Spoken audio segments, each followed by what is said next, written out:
जेवढ्या काही वाईट गोष्टी आहेत त्या माणसाला कधीच शिकविण्याची गरज पडत नाही.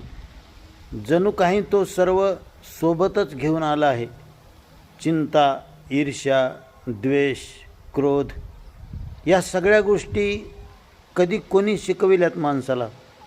त्या लहान बालकाच्या जवळसुद्धा ह्या सर्व गोष्टी आहेत. तेव्हा जे काही वाईट आहे, जे काही नको ते आहे, ते सर्व आपल्यासोबत आहेच. त्याच्यातून आपल्याला बाहेर पडायचं आहे, चांगलं बनायचं आहे आणि चांगलं होणे हीच सगळ्यात मोठी साधना आहे आपल्यासाठी.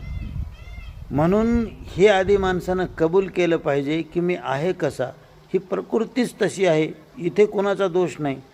पण याच्यातून बाहेर पडायचं आहे आणि आपल्याला चांगलं व्हायचं आहे. म्हणून हे सगळं वाईट ओळखणं हीच खरी साधना आहे.